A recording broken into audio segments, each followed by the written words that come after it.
नमस्ते, प्रणाम। मैं हूं आप सबकी प्रियंका और मैं सुनाने जा रही हूं आप लोगों को बेटी विवाह का गीत।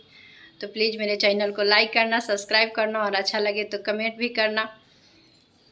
कथी के मड़ौआ पापा गड़ौले बाड़ा हो, कथी से छवैले बाड़ा हो, कथी से छवैले बाड़ा हो।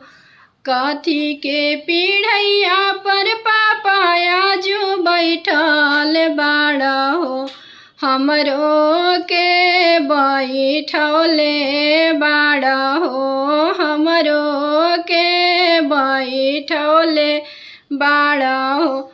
कथी के कर जवा पापाया जो कैले बाड़ा हो, हमरा के ते आगत बाड़ा हो, हमरा के ते आगत बाड़ा हो।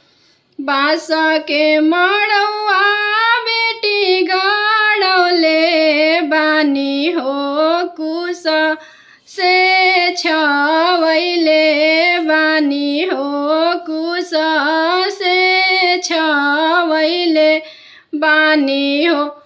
काठ के पीढ़ैया पर बेटी बैठल बानी हो, तहरो के बैठौले बानी हो, तोहरो के बैठौले बानी हो।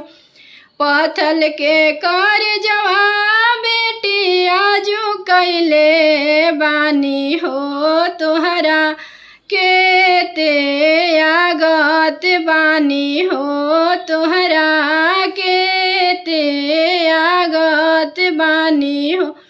कथी के मड़ौआ चाचा गड़ौले बाड़ा हो, कथी से छवैले बाड़ा हो, कथी से छवैले बाड़ा हो।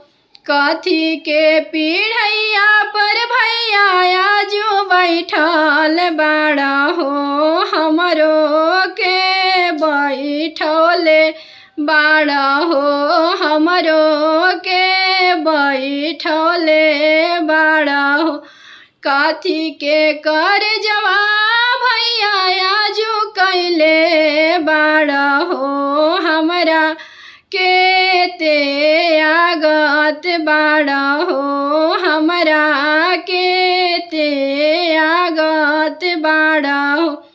बाँस के मड़ौआ बहिनी गड़ौले बानी हो, कुश से छवैले बानी हो, कुश से छवैले बानी हो। काठ के पीढ़ैया पर बहिनी आजू बैठल बानी हो, तोहरो के बैठौले बानी हो, तोहरो के बैठौले बानी हो।